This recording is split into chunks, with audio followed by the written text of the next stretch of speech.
자, 우리 시간이 되었으므로 2024년 12월 8일 주일 예배를 주님께 올려드리겠습니다. 다 같이 묵도하심으로 예배를 시작하겠습니다. 하나님은 영이시니 예배하는 자가 영과 진리로 예배할지니라. 사랑과 은혜가 많으신 하나님 아버지 감사합니다. 오늘 이 거룩한 주일 아침에 사랑하는 우리 보금자리 교회 형제자매들 모여서 한 마음으로 주를 예배하고자 합니다. 주님이 이 시간 이 자리 가운데 좌정하셔서 우리 예배를 받아주시고 하늘 문을 여시사 하늘의 놀라운 은혜를 우리 각 사람의 심령 가운데에 넘치도록 부어 주시옵소서. 이제 예배를 시작하는 시간입니다. 마치는 시간까지 함께하여 주시기를 원하오며 예수 그리스도의 이름 받들어 기도 올려드립니다. 아멘. 찬송가 1장 찬송 올려드리겠습니다.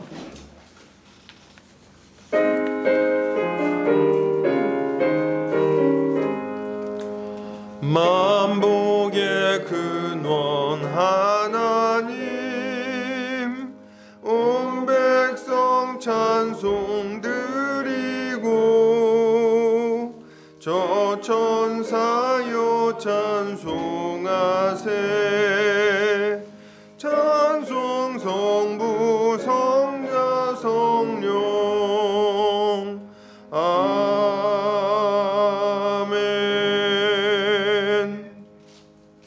다 같이 사도신경으로 우리 신앙을 고백하겠습니다. 성경 맨 앞 페이지를 참고하시면 되겠습니다.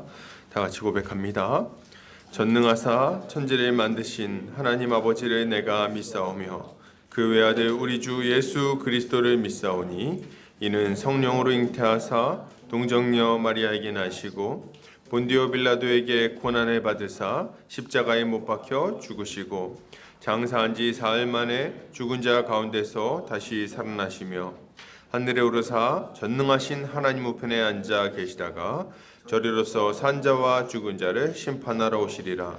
성령을 믿사오며 거룩한 공회와 성도가 서로 교통하는 것과 죄를 사하여 주시는 것과 몸이 다시 사는 것과 영원히 사는 것을 믿사옵나이다. 아멘. 이 시간 우리 주님이 가르쳐주신 기도를 올려드리겠습니다. 하늘에 계신 우리 아버지여 이름이 거룩히 여김을 받으시오며 나라의 임하옵시며 뜻이 하늘에서 이룬 것 같이 땅에서도 이루어지이다.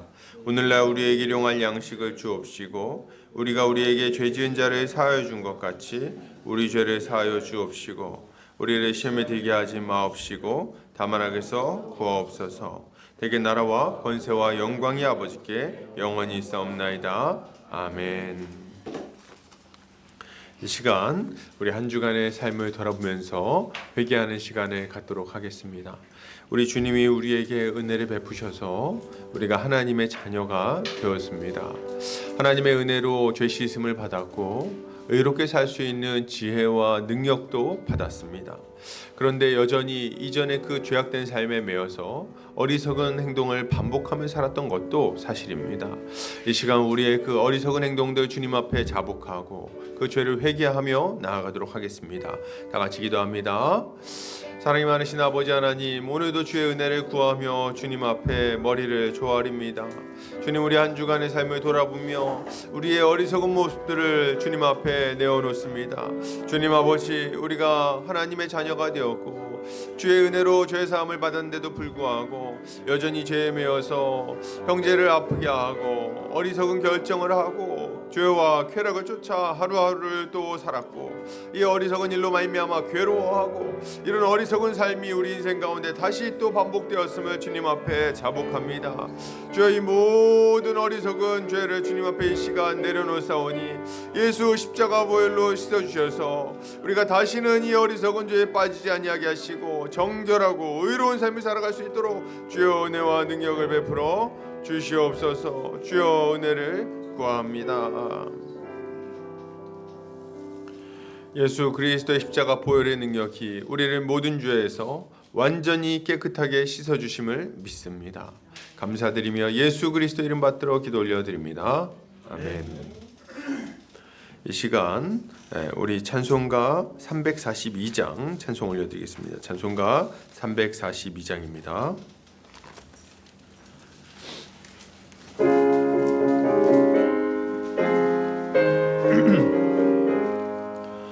너 시험을 당해 죄 짓지 말고 너 용기를 다해 곧 물리치라.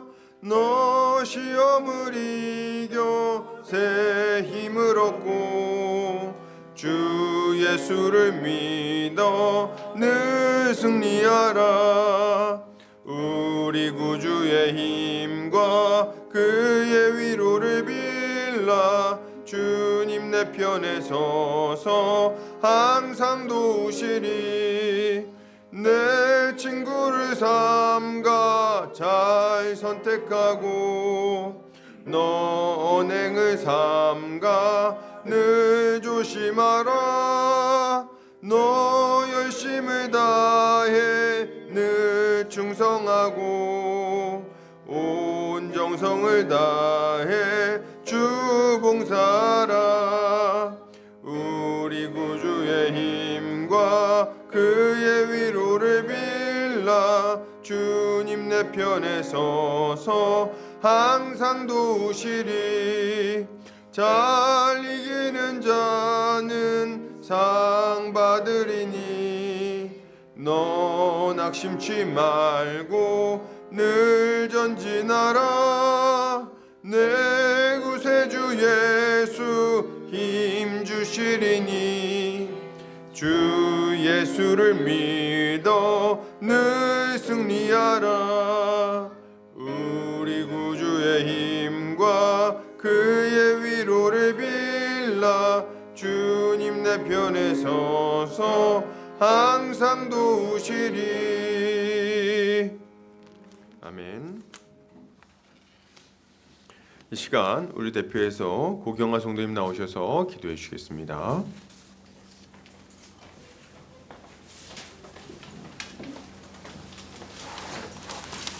하나님 아버지, 지난 주간도 어려움과 시련 속에서 붙들어 주시고 사랑으로 인도해 주셔서 이 시간 주님 앞에 모여 예배드리게 해주셔서 감사드립니다. 죄로 죽어있던 저희들을 불쌍히 여기시고 하나님 독생자 예수님을 보내주셔서 저희가 하나님께 감히 다 갚을 수도 없는 죄의 형벌을 예수님이 대신 받으심으로 죄의 문제를 해결해 주셨는데 그 은혜를 잊고 주님 말씀 따라 살지 못한 순간들을 회개합니다. 예수님의 공로를 의지하며 하나님께 나아갑니다. 다시 일어나 믿음으로 죄와 피 흘리기까지 싸워 예수님께서 이미 거두신 완전한 승리를 누리며 자라나게 하여 주세요. 하나님의 은혜로 저희들은 가장 먼저 하나님의 영원한 한 가족이며 백성임을 굳게 믿습니다. 그리고 지금 삶에선 대한민국에도 잠시 소속되어 있습니다. 하나님, 지난 주간 일어난 일들로 상처받은 사람들의 마음을 위로해 주시고 불안한 마음이 걷어지고 하나님 주시는 평안을 허락하여 주세요. 세상의 모든 일은 주인 되시며 선하신 하나님 주권 안에 일어난다고 굳게 믿습니다. 모든 일을 협력하여 선을 이루시는 하나님이심을 저희들은 잘 알고 있습니다. 하나님, 이 은혜의 시대에 악이 확 퍼지지 않고 사람들의 생명을 보호하시기 위해 세우신 정부 위정자들의 마음을 위로하여 주세요. 그들도 하나님 형상으로 창조되었으니 선한 양심의 기능이 더 활발해져서 맡기신 사명 잘 감당하게 하여 주세요. 신실하신 하나님께서 약속하신 영원하고 완전한 하나님 나라를 더욱 기대하고 소망합니다. 예수님께서 이 세상은 점점 사랑이 식어가고 쇠퇴한다고 하셨습니다. 그 반면 하나님 나라의 백성은 점점 강력해져 가는 것을 봅니다.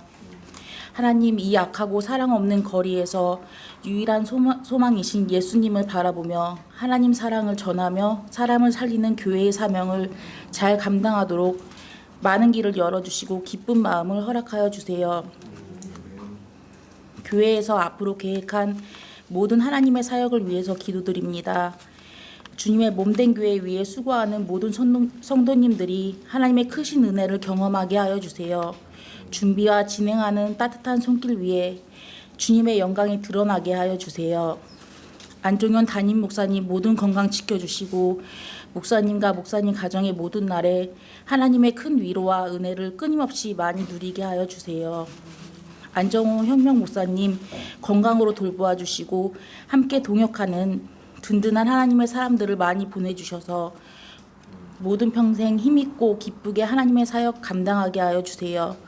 우리 교회 두 목사님 믿음 강하게 붙잡아 주시고 눈물과 수고로 자라난 아름다운 하나님 백성들을 보며 모든 날들이 보람되게 하여 주세요. 어린이 교리 교육으로 다음 세대를 돌봐주시는 우리 백 선생님 건강 지켜주시고 모든 수고 하나님께서 크신 은혜로 갚아주실 줄을 굳게 믿습니다. 어린이가 교리 교육을 잘 듣고 깊이 새겨서 모든 삶을 가장 안전하게 살 수 있도록 축복하여 주세요. 하나님 몸과 마음이 괴롭고 아픈 성도님들 모든 건강 지켜주시고 치료하여 주세요. 교회를 후원해 주시는 많은 손길들 하나님 축복하여 주시고 이제 하나님 말씀을 듣습니다. 하나님 말씀 듣고 우리 안에 내주하시는 성령 하나님의 조명에 따라 순종하며 살아가게 하여 주세요. 우리 주 예수 그리스도 이름으로 기도합니다. 아멘.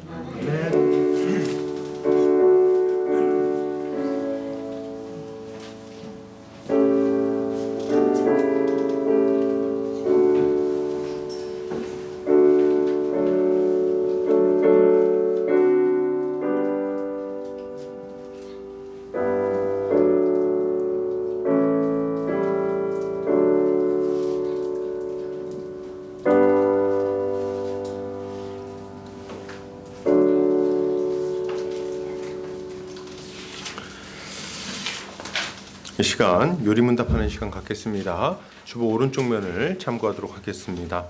제가 질문하고 함께 답변하겠습니다. 125문 네 번째 강구의 의미는 무엇입니까? 오늘날 우리에게 일용할 양식을 주옵시고 라는 말의 뜻은 우리의 육신적 필요를 채우셔서 하나님께서 모든 좋은 것의 유일한 근원이시라는 것을 하나님의 축복이 없이는 우리의 노고와 걱정 그리고 하늘의 은하조차 어떠한 유익이 될 수 없다는 것을 알게 해달라는 것입니다. 그리하여 어떠한 피조물도 의지하지 않고 오직 하나님만에 의지하게 해달라는 것입니다. 아멘. 교회 소식 보겠습니다. 보금자리 교회에 오신 성도님들 환영합니다. 주님 안에서 함께 세워져 가기를 소망합니다. 우리 옆에 보고 인사할까요? 잘 오셨습니다. 반갑습니다. 잘 오셨습니다. 이제 벌써 12월도 둘째 주예요. 시간이 얼마나 빠른지. 그래서 올 한 해를 잘 마무리했으면 좋겠다 이런 생각이 듭니다. 그리고 또 요새 여러 가지 사정으로 좀 빈자리들이 보이는데 우리 옆에 있는 형제 자매들 잘 돌봐서 또 같이 연말에는 크리스마스 행사 이런 거는 또 같이 다 모여서 할 수 있으면 좋겠다 이런 생각을 해봅니다. 나라와 민족을 위해서 기도하기를 바랍니다. 평화가 깨지지 않고 모든 성도들의 일상이 지켜지기를 소망합니다. 주중에 굉장히 좀 깜짝 놀랄 만한 소식이 있었죠. 그래서 다들 많이 놀라셨을 텐데 저는 우리 교회의 기본적인 입장은 전쟁이 나지 않아야 된다. 그리고 무력으로 무엇인가를 해결하려고 하면 안 된다. 이게 아주 기본적인 입장입니다. 그래서 여러 가지 각자의 생각이 있겠지만 기본적으로 폭력을 통해서 뭔가를 하려고 하는 것은 용납할 수 없습니다. 그런 것들을 위해서 그런 일이 일어나지 않도록 기도를 많이 했으면 좋겠고 평화롭게 모든 성도들의 삶이 지켜질 수 있도록 기도를 많이 하기를 바랍니다. 성도들이 기도 많이 해야 돼요. 이럴 때 평화롭게 안정적으로 전국이 잘 정리되도록 기도해 주시기를 바랍니다. 12월 9일에서 10일까지 아니군요. 11일이군요. 9에서 11일이군요. 잘못 썼어요. 수요일까지 월화수 이렇게 서천 청소년 수양관에서 BLF 간사 수련회가 진행이 됩니다. 이번에 간사님들이 한 100분 정도 되는데 이 100분 정도 되는 간사님들이 다 모여서 이제 사역을 나누고 회의도 하고 또 집회도 같이 진행하게 됩니다. 은혜로운 시간이 되도록 기도해 주시기를 부탁드립니다. 이 간사 수련회가 있는 관계로 돌아오는 수요일에는 수요 교리 교육을 한 주 쉬도록 하겠습니다. BLF와 숙명여대 시카 모임 가운데 많은 열매가 맺혀지도록 기도해 주시기를 부탁드립니다. 자, 우리 말씀 보겠습니다. 사도행전 5장 1절에서 11절 말씀입니다. 사도행전 5장 1절에서 11절 말씀입니다. 한 절씩 교독하고 마지막 절은 함께 읽겠습니다. 제가 먼저 읽겠습니다. 아나니아라 하는 사람이 그의 아내 삽비라와 더불어 소유를 팔아 그 값에서 얼마를 감춤해 그 아내도 알다 얼마만 가져다가 사도의 앞에 두니 베드로가 이르되 아나니아야 어찌하여 사탄이 내 마음에 가득하여 내가 성령을 속이고 땅값 얼마를 감추었느냐. 땅이 그대로 있을 때에는 땅이 아니며 하늘도 내 마음에 쌓았으며 어찌하여 이 일을 내 마음에 두었느냐. 사람에게 전하는 것이 아니요 하나님께로다. 아나니아가 이 말을 듣고 엎드러져 혼이 떠나니 이 일을 듣는 사람이 다 크게 두려워하더라. 젊은 사람들이 일어나 시선에 와서 베드로와 전파하니라. 3시간쯤 지나 그의 아내가 그 일어난 일을 알지 못하고 들어오니 베드로가 이르되 그 땅판 값이 내게 말하라. 이 일을 베드로가 이르되 너희가 어찌함에 함께 꾀하여 주의 영을 시험하려 하느냐. 보라 내 남편을 장사하고 오는 사람들의 발이 문 앞에 이르렀으니 또 너를 메어 나가리라 하니 곧 그가 베드로의 발 앞에 엎드려져 혼이 떠나는지라 젊은 사람들이 들어와 죽은 것을 보고 되어다가 그 남편 곁에 장사하니. 같이 읽겠습니다. 온 교회와 이 일을 듣는 사람들이 다 크게 두려워하니라. 아멘. 사도행전 5장 1절에서 11절까지 성령의 능력으로 보호받는 교회라는 제목으로 함께 말씀 보도록 하겠습니다. 우리는 지난 시간에 교회가 세상의 위협 속에서도 어떤 모습으로 반응했는지에 대해서 살펴보았습니다. 교회는 한 마음으로 기도했을 뿐 아니라 처음 교회로 부르심을 받았을 때 가졌던 한 몸 한 가족의 모습을 계속해서 지키는 삶을 살아갔습니다. 이것은 굉장히 인상 깊은 모습이라고 할 수가 있습니다. 왜 그렇습니까? 이런 위협 속에서는 특히나 교회로 모이면 핍박하겠다는 위협 속에서는 서로 각자 살 길을 찾는 것이 좀 더 쉬운 일이기 때문입니다. 그렇죠? 흩어져서 자기 유익을 도모하는 게 더 편한 일이라는 거예요. 그러나 교회는 이런 쉬운 길을 선택하지 않았습니다. 도리어 이들은 하나 되어서 함께 고난을 넘어서기로 결단한 거죠. 왜 그렇습니까? 이것이 부르심을 받은 일에 합당한 행동이라고 믿었기 때문입니다. 맞아요. 신자가 세상의 풍파를 마주할 때 가져야 될 중요한 모습은 바로 하나 되게 하신 것을 힘써 지키는 모습입니다. 이게 아주 중요한 거예요. 우리는 결코 혼자서 이 세상을 헤쳐나갈 수가 없습니다. 그것은 지혜로운 모습도 아니고 유익한 모습도 아니고 우리 주님이 기뻐하시는 모습도 아닌 거예요. 어려움이 찾아올 때 내가 이거 문제 좀 해결되면 그때부터 이제 교회 생활 열심히 하겠다. 이거는 정말 어리석은 일이에요. 그렇게 살 수가 없습니다. 도리어 문제를 심각하게 만드는 것이고 우리의 삶을 피폐하게 만드는 일인 거예요. 주님은 우리가 하나 되어서 함께 우리 앞에 있는 고난을 헤쳐나가기를 바라십니다. 그래서 우리를 한 몸 한 가족으로 불러주신 거죠. 자, 그러면 교회가 함께 한 몸 한 가족으로 살아가기로 결단하고 실제로 행한 일들은 뭐였습니까? 각자 자신의 재산을 팔아서 어려움 가운데 있는 지체들의 필요를 채우는 일을 했습니다.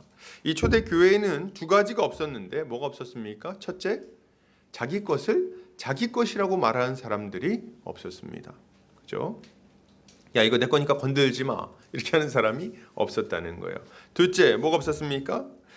가난한 사람이 없었습니다. 이것은 참 영광스러운 모습이라고 할 수 있습니다. 그야말로 하나님의 나라가 이 땅에 임했다는 것을 아주 확연히 드러내는 특징이라고 할 수 있는 거예요. 하나님은 이스라엘 백성들에게 이렇게 약속하셨습니다. 신명기 15장 4절에서 5절입니다. 같이 읽겠습니다. 시작. 내가 만일 내 하나님 여호와의 말씀만 듣고 내가 오늘 내게 내리는 그 명령을 다 지켜 행하면 내 하나님 여호와께서 내게 기업으로 주신 땅에서 내가 반드시 복을 받으리니 너희 중에 가난한 자가 없으리라. 아멘. 가난한 자가 없는 게 무엇의 특징이라고 이야기하는 겁니까? 예, 하나님의 뜻이 이루어지고 있는 특징이라고 이야기하는 거예요. 하나님은 하나님의 백성들이 그분의 말씀에 순종하며 서로 사랑하는 삶을 살아가면 그들 중에 가난한 자가 없으리라고 약속하셨습니다. 주님은 이 약속을 솔로몬 시절에 지켜주셨습니다. 솔로몬 시절에 그림자로서의 하나님 나라가 완성이 되거든요. 그래서 그때는 하나님의 통치가 아주 충만하게 이루어집니다. 그랬더니 어떤 일이 일어나요? 예, 그들 중에 가난한 자가 없어져 버립니다.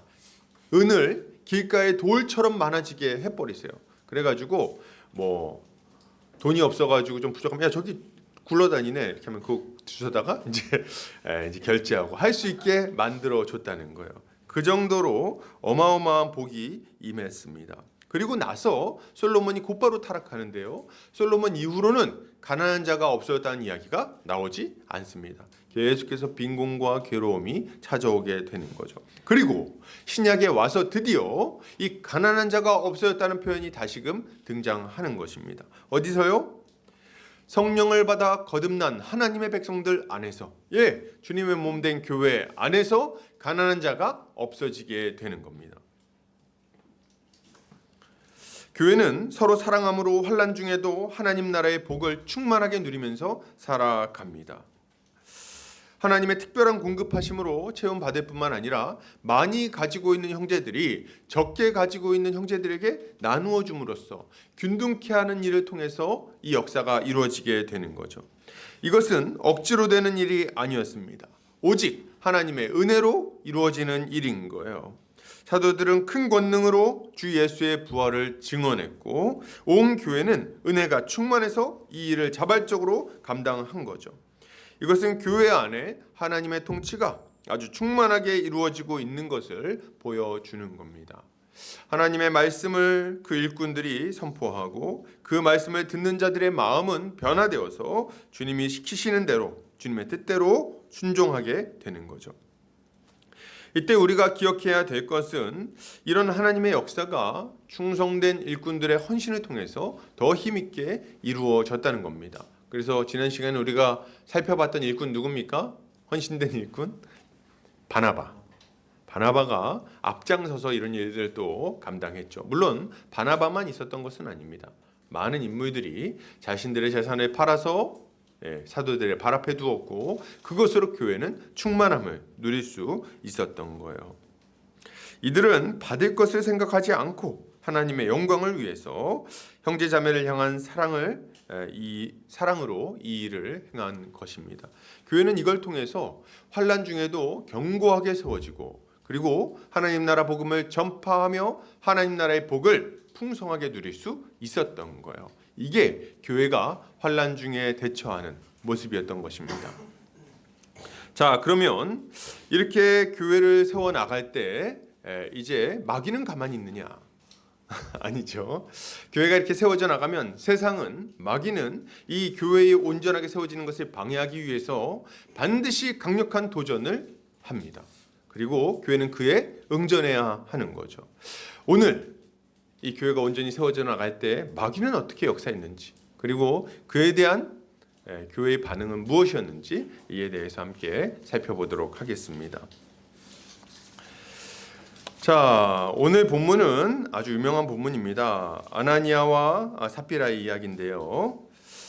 아나니아라는 사람이 그의 아내 삽비라와 함께 자신의 소유를 팔아서 헌금하는 장면으로 이야기가 시작이 됩니다. 1절에서 2절. 아나니아라는 사람이 그의 아내 삽비라와 더불어 소유를 팔아 그 값에서 얼마를 감춤해 그 아내도 알더라. 얼마만 가져다가 사도들의 발 앞에 두니. 아나니아와 삽비라는 재산을 팔아서 그중 일부를 사도들의 발 앞에 두었습니다. 그리고 일부는 감추죠. 나머지 돈을 헌금한 거예요. 근데 뭐 이렇든 저렇든 겉모습만 보면 재산을 팔아서 헌금한 겁니다. 자기 재산을 팔아서 교회에 헌금한 거예요. 그런 모습이라고 할 수 있는 거죠. 이 본문이 여러모로 유명한 본문인데 보통 언제 많이 사용되냐면 11조 안 하면 안 된다 얘기할 때 많이 사용되는 본문이라고 할 수 있습니다. 온전한 11조 드려라. 숨기면 알아서 해. 혼이 떠난다. 얘기하는 이제 그런 어떤 본문이에요. 아나니아 삽비라처럼 숨기면 망하는 거다. 뭐 잘 될 줄 아느냐 뭐 이렇게 하는 거. 근데 이제 11조는 잘해야 되겠죠. 그러나 오늘 본문은 사실 11조 안 하면 벌 받는다. 그 정도의 이야기를 하려는 본문은 전혀 아닙니다. 그런 이야기는 아니에요. 이 본문은 헌금 이야기를 하려는 것이 아니라 교회를 무너뜨리려는 사단의 공격 속에서 성령 하나님께서 얼마나 신실하게 그 몸된 교회를 지키시는지를 보여주는 이야기라고 할 수 있는 거죠. 일단 오늘 본문의 배경은 4장에 나오는 교회의 부흥이라고 할 수 있습니다. 교회는 환난 중에도 서로 사랑하면서 살아갔는데 자신의 밭을 팔아서 가난한 형제를 막 도왔죠. 그런 모습이 막 나타났습니다. 그러니까 오늘 아나니아와 삽비라의 사건은 이런 일꾼들의 헌신이 계속 이루어지고 있는 와중에 그의 편승에서 일어난 일이라고 볼 수가 있는 거예요. 우리가 잘 알듯이 교회가 온전히 세워지려고 하면 그것을 견디지 못하는 존재가 있습니다. 그게 누굽니까? 마귀, 원수, 마귀 사탄 이렇게 얘기할 수 있겠죠. 악한 원수. 이 마귀가 이제 방해하게 되어 있는 거예요. 하나님의 영이 충만하여 교회가 세워져 가니까 마귀도 이것을 막기 위해서 강력하게 또한 역사하고 있는 겁니다. 자, 그러면 우리가 이제 좀 구체적으로 살펴보게 될 텐데 아나니아와 삽비라의 행동은 뭐가 문제일까요? 뭐가 문제일까요? 언뜻 봤을 때는 우리가 이 문제를 심각하게 생각하지 않을 수 있어요. 뭐 이런 걸 가지고 이렇게까지 한다고? 이런 느낌을 받을 수 있다는 거예요. 그래서 뭐 이런 생각하죠. 아니 근데 목사님 어쨌든 헌금했다는 거 아닙니까? 결론은 헌금했다는 거잖아요. 얼마가 됐든. 교회 돈을 빼돌린 것도 아니고 자기 돈을 가지고 헌금하고 자기 돈 남겨놨는데 그 뭐가 문제야? 헌금 안 하는 사람도 있는데 잘한 거 아닙니까? 이렇게 얘기를 할 수 있는 거예요. 근데 여러분 우리는 지금 아나니아의 잘못이 제대로 헌금을 하지 않았다는 데 있지 않다는 것을 알아야 돼요. 다시 아나니아의 잘못은 헌금을 똑바로 안 한 게 아닙니다. 헌금을 똑바로 안 해가지고 지금 이 사단이 나는 게 아니라는 거예요. 헌금 액수가 적은 게 문제가 아닙니다. 온전한 11조를 드리지 않아서 생기는 일도 아니에요. 전혀 상관없어요. 그럼 뭡니까? 1절에 보면 그 이유를 추측할 만한 의아한 내용이 그런 표현이 등장합니다. 그게 뭡니까? 그 값에서 얼마를 감춤해. 여러분 이게 딱 그냥 넘어갔죠? 근데 여러분 이거 좀 생각해 보면은 굉장히 이상한 행동이에요. 왜 이상한 행동입니까? 왜 이상한 행동이에요? 이 돈은 처음부터 누구 거예요? 자기 겁니다. 아나니아와 삽비라의 돈입니다. 자기 돈을 가지고서 뭘 숨깁니까? 왜 숨겨요 이걸? 훔친 돈입니까? 아니잖아요. 자기 돈을 감추고 있는 거예요. 이게 왜 문제가 될까요? 베드로의 말을 들어보면 이들이 왜 이런 이상한 행동을 했는지 그 동기가 나오는 것을 보게 됩니다. 어떤 의도에서 이런 행동을 했는지를 알 수 있다는 거예요. 3절에서 4절 한번 읽어보겠습니다. 시작. 베드로가 이르되 아나니아야 어찌하여 사탄이 내 마음에 가득하여 내가 성령을 보고 그 땅이 그대로 있을 때에는 내 땅이 아니며 판 후에도 내 마음대로 할 수가 없더냐. 어찌하여 이 일을 내 마음에 두었느냐. 사람에게 거짓말한 것이 아니요 하나님께로다. 아멘. 이들의 잘못은 무엇입니까? 성령을 속이고 하나님께 거짓말을 하려고 한 것이 그게 문제인 거예요. 그게 문제인 거다. 보세요. 베드로가 뭐라 그럽니까? 야, 땅이 그대로 있을 때 네 땅이었는데 그거 네 마음대로 하면 되는 거 아니야? 그리고 판 후에도 그 돈 가지고 네 마음대로 하면 되는 거잖아. 왜 그걸 가지고 하나님을 속이려고 그런 거야? 이렇게 얘기를 하는 거죠. 그러니까 헌금 안 했다고 욕하는 게 아닙니다. 헌금 안 해서 생긴 문제가 아니에요. 헌금을 한다고 말하면서 그 행위 자체는 헌금이지만 이 행위를 통해서 하나님을 속이려고 했다는 데 문제가 있는 겁니다. 차라리 조금 내지 왜 속이려고 그러냐는 거예요. 거짓말을 했다는 데 문제가 있는 거예요. 이들은 주님의 몸된 교회를 속이려고 했습니다. 먼저 보면 표현이 재밌는데 사탄이 충만했어요. 사탄이 충만해서 성령을 회방하고 주님의 몸된 교회를 대적한 거죠. 우리는 사탄도 충만해질 수 있다는 것을 여기서 알게 됩니다. 성령만 충만한 게 아니라 사탄도 충만해질 수 있어요. 여러분, 이 표현을 굳이 막 얘기를 해보자면 사단이 충만하다는 건 뭡니까? 사단이 충만하면 어떤 일이 일어나요? 성령 충만과 반대의 일이 일어나는 거예요. 성령이 충만하면 어떻게 됩니까? 성령이 충만하다는 것은 성령의 통치가 강력하게 이루어진다는 거거든요. 하나님의 통치가 막 강력하게 우리 가운데 임하는 겁니다. 그래서 성령이 충만해지면 진리로 충만해져요. 성령은 진리의 영이시니까. 그래서 하나님의 말씀이 우리 안에 충만해지고 사람이 진실해집니다. 정직해지고 이타적인 모습을 가지게 돼요. 그리고 그 마음으로 교회를 잘 섬겨서 교회가 온전히 세워지도록 하려고 합니다. 이게 성령 충만한 사람들의 특징이에요. 그런데 사탄이 충만하면 어떻게 됩니까? 그 반대예요. 이들은 거짓에 사로잡히게 되고 자기 이익을 위해서 거리낌 없이 거짓말을 하면서 이기적으로 살아갑니다. 이들은 자기를 위해서 교회를 회방하고 교회를 대적하고 교회를 분열시킵니다. 그래서 형제를 낙심시키고 시험에 들게 하는 거예요. 사탄이 충만하니까 하나님의 교회를 대적하는 일을 거리낌 없이 막 행하는 겁니다. 거짓말을 하는데도 거리끼질 않아요. 막 거짓말하고 괜찮다고 생각하는 거예요. 그리고 두려움이 없어집니다. 무슨 두려움이요? 하나님을 대적하는 두려움이 없어지는 거예요. 양심의 화인이 맞아서 거짓말을 하고 악한 일을 하는데도 무감각해져 버립니다. 이것이 사탄이 충만했을 때 우리 가운데 나타나는 모습인 거예요. 지금 아나니아와 삽비라가 하는 행동은 뭡니까? 잘 들으세요. 그동안 진실함과 순전함으로 세워져 가던 교회 안에 뭘 뿌리고 있는 겁니까? 거짓과 기만의 씨앗을 뿌리고 있는 거예요. 거짓과 기만의 씨앗. 이들은 한 몸 한 가족으로 세워지고 있던 교회 안에 이기심과 개인주의와 거짓을 심었으며 한 몸 한 가족됨을 심각하게 훼손하고 있는 거예요.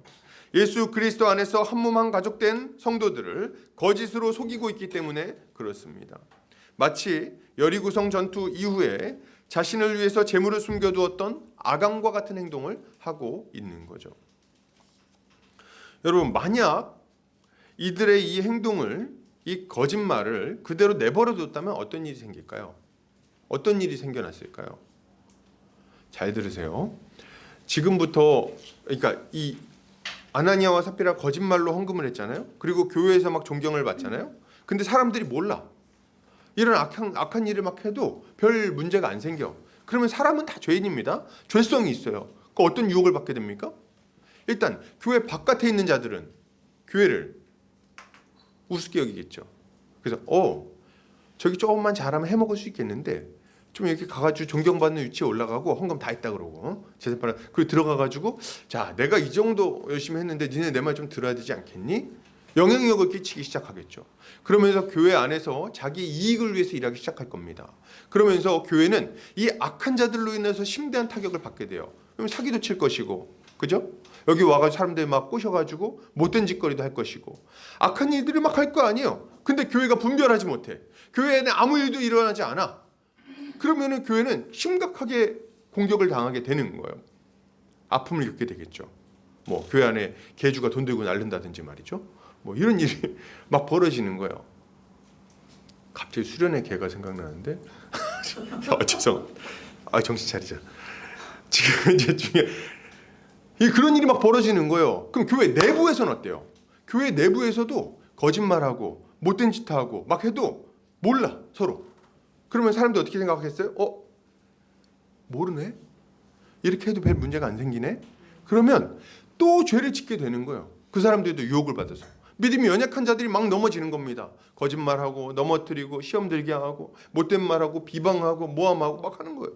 그러면 교회 안에서는 자연스럽게 실망하는 일들이 반복되게 되고 상처받는 일들이 반복되게 되고 그러면서 자연스럽게 이 하나됨이 깨지게 되는 거예요.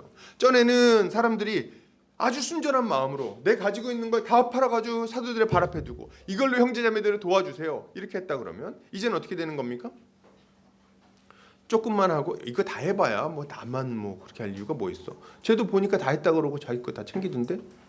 적당히 하고 존경은 받고 그리고 적당히 하고 유익은 누리고 이런 태도가 교회 안에 자리 잡게 되는 거예요. 그러니 이것은 한 몸 한 가족으로 뭉쳐가지고 환란을 이겨내고 있는 교회에는 아주 치명적인 공격이 되는 겁니다. 그래서 이걸 내버려 두는 순간 교회는 시간이 얼마나 걸릴지 모르겠어요. 그런데 점차 와해되게 되는 겁니다. 그래서 비방과 막 모함, 중상모략 막 판을 치고 말이죠. 그러니까 하나됨을 잃어버리고 개인주의로 살아가게 되는 거죠. 그래서 이런 일들을 많이 경험하면 교회 안에 어떤 얘기들이 막 돌아요? 이런 얘기들을 하는 거예요. 야, 사람 보고 교회 다녀? 하나님 보고 교회 다니는 거잖아. 어차피 신앙은 각자야. 자기 신앙 자기가 지켜야지. 이런 얘기를 하게 되는 거예요. 왜요? 경험이 있어. 어떤 경험? 믿었다가 상처받는 경험이 생기는 거예요. 그러니까 이런 얘기를 하는 겁니다. 야, 상처 안 받으려면 사람 믿지 마. 사람은 믿을 대상이 아니야. 사람은 사랑해줘야 될 대상이지 믿을 대상이 아니야. 못된 놈들이야. 이렇게 생각하면서 이제 거리를 딱 둬버리는 겁니다. 그래서 마음을 일정 부분 이상으로는 열지 않아요. 일정 수준 이상으로 마음을 열지 않고 딱 거리감을 유지합니다. 자기 사정 얘기 안 하게 되고 점점. 그럼 교회가 맨 처음에 그 순전한 기쁨, 하나됨의 기쁨, 서로 이렇게 딱 의지해서 버텨주고 버팀목이 돼주고 좀 티격태격하면서도 같이 고난을 이겨내고 울고 웃고 살아가는 게 현저하게 약화될 수밖에 없는 거죠. 안타까운 얘기지만 지금 한국 교회의 이런 모습들이 파헤치고 있습니다. 이게 현실이에요. 가까이 가고 싶어 하질 않습니다. 적당히 그냥 거리를 두고 적당히 신앙생활하고 적당히 말씀 듣고 적당히 교제하기를 바라고 있는 거예요. 왜요? 이런 아나니아와 삽비라 같은 자들이 교회 안에서 판을 치는 걸 막지 못하니까 이런 일들이 지금 벌어지고 있는 거예요. 저는 너무 가슴 아프게 생각합니다. 교회 안에 신실한 자들이 위축되어 있어요. 아주 심각하게. 그래가지고 마음 같아서 막 얘기하고 싶은데 뒤에서 무슨 얘기가 돌지 모르니까 오픈하지는 못하는 거예요. 내가 이 얘기하면 무슨 얘기가 또 돌지 알아. 경험이 있는 거예요. 어떤 경험? 내 부끄러운 얘기, 아픈 얘기를 했더니 다음 주에 갔더니 사람들이 다 수근거리고 있어요. 어이, 얘가 그랬다면서. 아니, 온다. 이런 일을 한두 번 겪으면요, 교회 가기 싫습니다. 저 같아도 가기 싫겠어요. 그렇지 않습니까? 그렇기 때문에 하나님은 지금 이들을 향해서 진노하시며 무섭게 심판을 행하시는 거예요.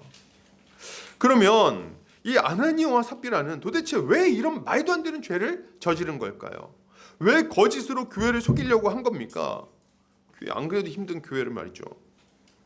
그 이유는 분명합니다. 이들은 교회의 중심에 사람이 있다고 생각을 하는 겁니다. 아나니아와 삽비라는 교회를 사람이 세우고 다스리는 곳이라고 생각했습니다. 사람들의 모임인 줄 알았다는 거예요. 그래서 어떻게 했습니까? 자기의 마음과 행위를 속일 수 있다고 생각한 겁니다. 그래서 속이려고 한 거예요. 사도들을 속여서 적당히 자신들의 이익을 챙기고 교회로부터 공급되는 여러 이익들에 동참하고자 한 거죠. 아나니아만 이런 마음을 가졌습니까? 아니죠. 그 밥의 그나물이에요. 삽비라도 마찬가지입니다. 베드로는 이런 점을 꼬집어서 네가 사람에게 거짓말한 것이 아니오 하나님께로다 라고 말하고 있는 거죠.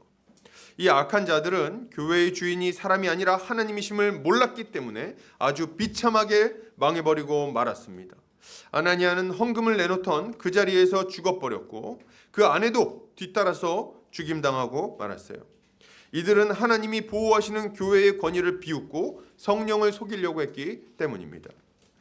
여러분, 우리는 교회가 자기 마음에 맞는 사람들이 모여있는 동호회가 아니라는 것을 분명히 좀 알아야 되겠어요. 교회는 주님이 머리 되시고 하나님의 영인 성령께서 지금도 주권적으로 역사하고 있는 곳임을 알아야 됩니다. 에베소 1장 22절에서 23절 같이 읽겠습니다. 시작. 또 만물을 그의 발 아래 복종하게 하시고 그는 교회의 머리로 삼으셨습니다. 그의 목이 만물 안에서 만물을 충만하게 하시는 이의 충만함이니라. 아멘. 교회는 머리 대신 그리스도의 통치 아래에 있습니다. 주님은 교회를 성령의 능력으로 다스리고 계신 거예요. 지금도 그 통치로 인해 하늘의 능력과 역사가 계속해서 교회 가운데 나타나는 겁니다. 어떻게 사람이 변화됩니까? 어떻게 하나 되어 살아갑니까? 어떻게 사람의 삶이 점점 더 복된 모습으로 바뀌게 됩니까? 어떻게 죄지 회개하여 하나님의 사람으로 바뀌게 됩니까? 예, 성령이 역사하고 있기 때문에 가능한 일인 거예요. 하나님은 지금도 우리 안에 힘있게 역사하고 있는 것입니다. 교회가 온전히 세워질 수 있도록, 교회가 한 몸으로 살아갈 수 있도록, 교회 위에 충만한 은혜가 임하도록, 교회가 맡은 바 사명을 힘있게 감당할 수 있도록, 교회가 천국을 누리며 살 수 있도록 성령님은 지금도 신실하게 일하고 있으신 거죠. 여러분, 이걸 모르는 자들이 교회를 우습게 여기는 겁니다. 이걸 모르니까 교회를 우습게 여기고 함부로 행하는 거예요. 교회를 비방하고 하나됨을 깨는 일들을 아주 거침없이 막 하는 거예요. 온갖 종류의 죄를 거리낌 없이 막 저지릅니다. 이것은 죄인들이 교회에 못 온다는 말을 하려는 게 아닙니다.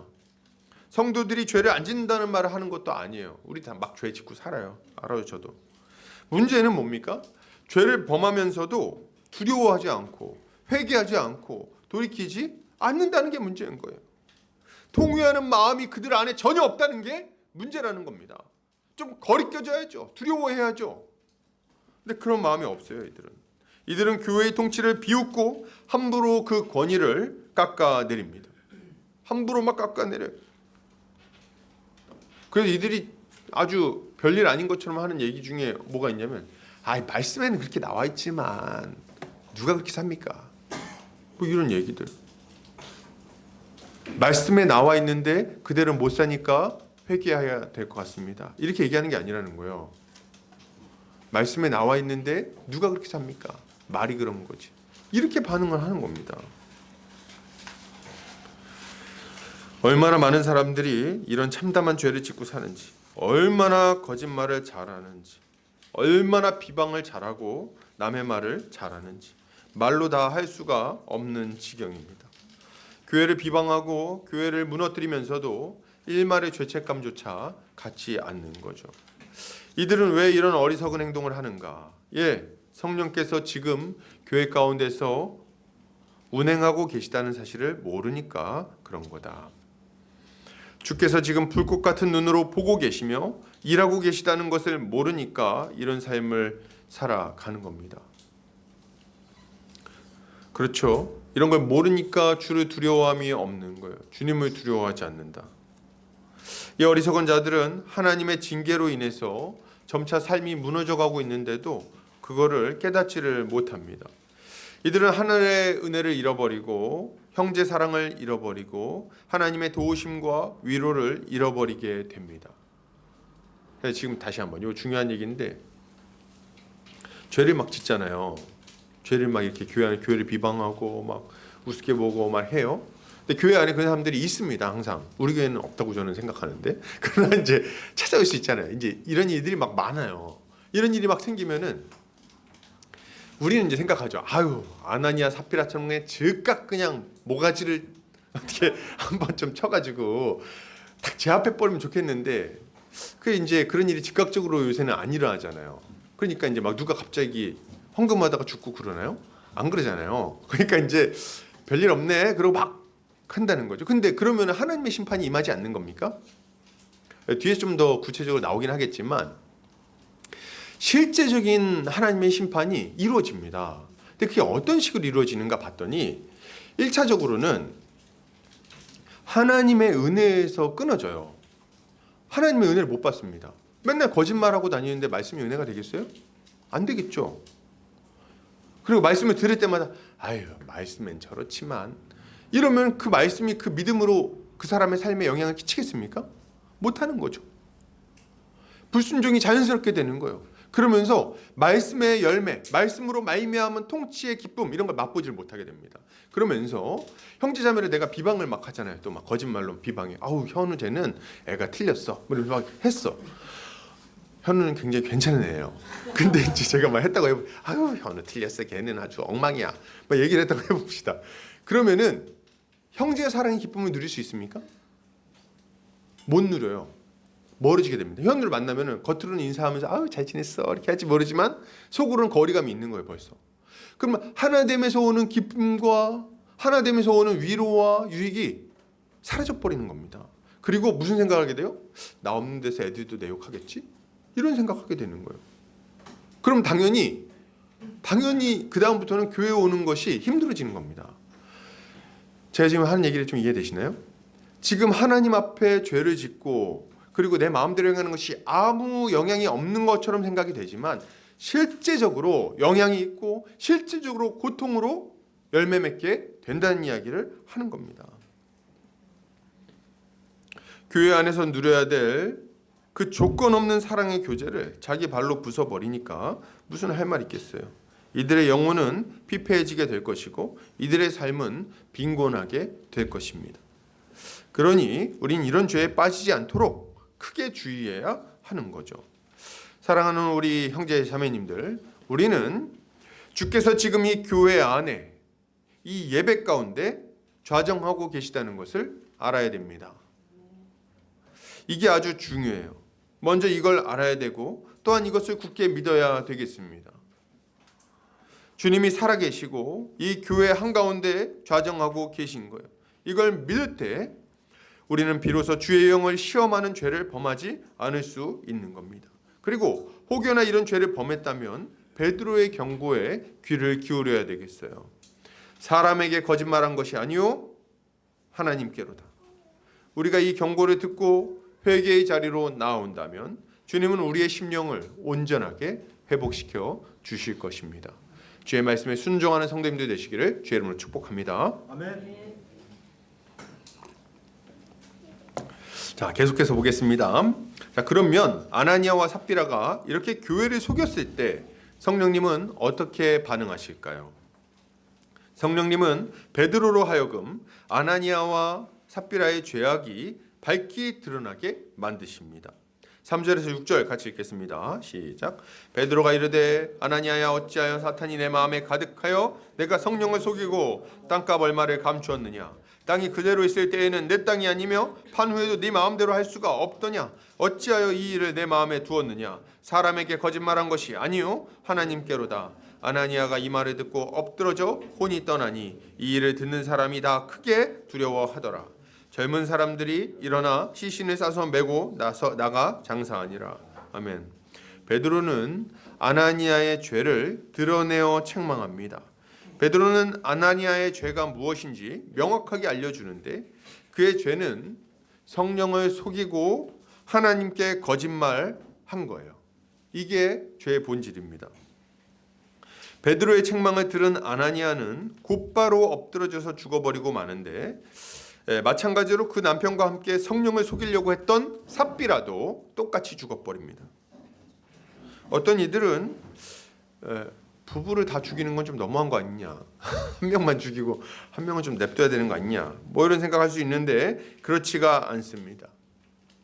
지금 이들은 바벨탑을 지었던 이들이 마음을 모아서 한 마음으로 하나님을 대적했던 것 같이 혹은 바알의 선지자 400명이 한 마음으로 하나님을 대적했던 것 같이 고라의 패당이 한 마음으로 하나님을 대적했던 것 같이 마음을 모아서 하나님을 속이고 교회를 대적하고 있는 것입니다.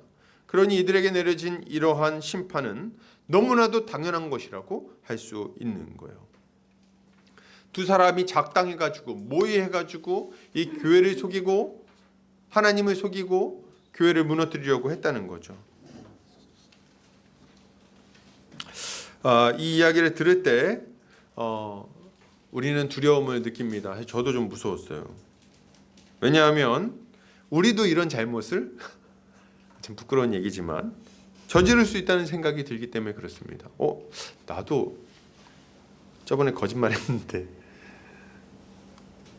안 목사님한테 하면서 이제 거짓말했는데 뭐 이렇게 제 직장 했다는 게 아니고 아니 그런 생각이 들 수 있잖아요. 거짓말했는데 나 큰일 났네, 죽는 거 아니야? 목이 뻐근한 것 같기도 하고 약간 여러분 그런 생각이 들 수 있잖아요. 두려워요. 진짜 무섭습니다. 이 내용은 좀 약간 겁나게 해요, 우리를. 그러면 지금도 교회에서 거짓말을 하거나 잘못을 저지르면 하나님께서 아나니아와 삽비라처럼 즉각 죽여버리실까요? 갑자기 심장마비가 온다든지 아니면 감전이 된다든지 아니면 병에 걸린다든지. 근데 목사님들이 진짜 위험 많이 하는 것 중에 하나가 이제 그런 식으로 하면 병 걸린다 이렇게 위협하는 게 진짜 많아요. 뭐 이렇게 한다든지 말이죠. 여러분 그런 건 아닙니다. 그렇게 역사하지 않아요. 하나님께서 지금 아나니아와 삽비라에게 이런 즉각적인 심판을 행하신 것은 일단 큰 위기 가운데 있는 교회를 보호하고 지키려는 의도가 첫 번째 좀 있습니다. 지금 교회의 상황이 녹록하지 않았어요, 여러분. 지금 어떤 상황입니까? 네, 지금 유대 당국에 아주 강력한 핍박이 지금 진행되는 와중입니다. 그래서 지금 여기서 교회를 이렇게 딱 이 문제를 막아서지 않으면 진짜 큰 위기를 맞이할 수 있는 거예요. 그리고 또 한편으로는 본보기를 보이려는 것이기도 합니다. 본보기. 어떤 본보기요? 예. 하나님의 교회는 하나님의 보호하심과 통치 아래 있다는 것을 모든 사람들이 확실히 볼 수 있도록, 오고 오는 모든 세대의 사람들이 보고 경고를 받을 수 있도록 이 일을 하고 있으신 거예요. 그러면 하나님은 지금은 어떤 방식으로 자신의 교회를 지키시고 본보기를 보이실까요? 지금은 어떻게 일하시냐는 거예요. 자, 먼저 생각해 볼 것은 하나님은 어떻게 사탄이 충만한 악인들로부터 교회를 지키시는가 하는 부분입니다. 하나님은 하나님의 일꾼들을 통해서 악한 자의 공격을 막아내십니다. 오늘 본문에서는 사도 베드로가 아나니아와 삽비라의 악한 시도를 드러내고 막아내죠. 그래서 베드로가 딱 깨달아요. 거짓말인데 딱 알았어요. 하나님 깨우쳐 주신 거예요. 너 지금 거짓말하고 있구나. 교회를 무너뜨리려고 하고 있구나. 교회를 회방하고 있구나. 딱 베드로가 나서 딱 막는 겁니다. 그래서 이제 이 사건이 더 진행이 안 된 건데요. 그러면 지금은 누가 이 일을 합니까? 누가 이 일을 합니까? 예, 하나님은 신실한 목사와 장로들을 세워서 교회를 지켜내십니다. 목사와 장로들이 교회의 파수꾼이 되어서 온갖 종류의 사탄적 공격들을 막아서는 거예요. 악한 이단들이 교회에 들어오지 못하게 막고, 거짓말과 비방이 교회 안에 자리 잡지 못하게 경계하고, 악한 자들이 세력을 얻어서 교회 안에 영향력을 발휘하지 못하도록 막아내는 겁니다. 누가요? 목사와 장로가 이 일을 하는 거예요. 그래서 성경은 목사와 장로를 존경하고 그 권위에 순복하라고 명령하는 겁니다. 그래서 목사들이 처음에 오면은, 누가 이렇게 교회 오면은 뭐 합니까? 뭐 하죠? 면담하잖아요. 만나서 얘기를 이렇게 나눈단 말이죠. 그래서 어떻게 지냈습니까? 어디서 왔습니까? 뭐 어떻게 신앙생활 했습니까? 점검을 쭉 하잖아요. 그리고 이후로도 이렇게 쭉 보면서 교제를 나누면서 이렇게 쭉 살펴보는 거예요. 이 일을 목사가 하는 겁니다. 목사랑 장로. 그래서 이들이 지금 어떤 상태에 있는지, 뭘 믿고 있는지, 그리고 하나님 통치 가운데 있는지 아니면 악한 행동을 하려고 하는지, 이런 것들 분별해야 되는 거예요. 그리고 막아내는 겁니다. 이게 이제 목사와 장로의 역할인 거죠. 자, 그러면 목사들만 이 일을 하고 성도들은 아무 책임이 없습니까? 어때요? 목사들은 그래서 딱 보면 약간 좀 이런 표현이 어떤지 모르겠는데 두 가지 모습을 딱 보여줘요. 목사들 보면 좀 이렇게 사람이 좋거든요. 좀 이렇게 온유하고 따뜻하고 사랑이 많고 그런 느낌이 딱 주는 한편으로 어떨 때는 보면 좀 약간 무서운 느낌을 받아야 돼요. 그래서 함부로 이거 말했다가는 이제 안 되겠다, 이런 느낌을 받는 게 정상입니다. 이상한 게 아니에요. 그래서 나는 이상하게 우리 목사님이 무섭지, 이렇게 우리 목사님 이렇게 어렵지, 이렇게 못된 사람 같지도 않은데 왜 그렇지? 정상이에요. 정상이다. 그래서 그 뭐 우리 목사님이 진짜 나쁜 사람인가? 이렇게 생각하면 안 되는 거예요. 이게 정상인 거예요. 그게 정상이에요. 그래야지 이게 두려운 마음을 가져야지 어렵게 하는 거거든요. 그게 정상이니까 그 당연한 걸로 여기시면 돼요. 자, 그러면 목사들만 일하냐? 성도들은 아무 책임이 없냐? 그렇지 않아요. 하나님은 하나님의 사람들이 악한 자들의 악의적인 말과 행동을 분별하고 막아서도록 하셨습니다. 예, 하나님의 사람들은 얼마든지 진리를 기초로 거짓을 분별할 수 있습니다. 목사들이 하는 일이 1차적으로는 일상적으로 하는 일은 진리를 가르치는 거래요. 그래서 성도들이 진리를 분별하고 악한 자들에게 넘어가지 않게 막아냅니다. 그리고 교회 안에서 악한 행동을 못하게 억제하는 일을 하거든요. 이게 일상 업무예요. 그리고 어떤 문제가 생겼을 땐 딱 곧바로 개입을 하고 이런 식으로 이제 목사들이 일을 하는 거예요. 성도들은요. 성도들은 이 배운 걸 가지고 분별을 해야 되는 겁니다. 배운 걸 가지고 분별하고 판단을 해야 되는 거죠.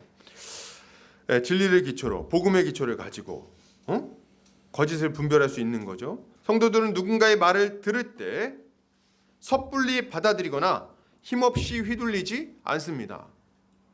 누가 와가지고 사실 진리는 이겁니다, 이렇게 얘기할 때 그런가 보다 하지 않는다는 거예요. 어떻게 합니까? 그래요? 근데 제가 배운 바랑 좀 다른데요. 이렇게 반응을 해야 된다는 거예요. 그죠? 그래서 그런 면에서 볼 때 어떤 면에서 성도들은 좀 까다로운 사람들입니다. 왜요? 비진리와 거짓말과 악한 행동에 성도들은 예민하게 반응하기 때문에 그렇습니다. 예민하게 반응하게 되어 있어요. 누군가 거짓으로 막 형제들을 비방할 때, 그래서 뭐 형은 애가 좀 탐욕스러워, 만약 누가 이제 얘기를 한다고 해보죠. 그러면은 성도들은 잘 들으셔야 돼요. 이거는 중요한 얘기입니다. 성도들은 그냥 그래? 이렇게 하고 넘어가지 않는다는 거예요. 어떻게 합니까? 그래? 근데 내가 알고 있는 거랑 다른데 네가 뭐 좀 착각하고 있는 거 아니냐? 이렇게 얘기를 해야 된다는 거죠. 걔는 그런 애 아니야. 걔 그런 애 아니야. 내가 알고 있는 현은 괜찮은 애야. 네가 오해한 것 같아.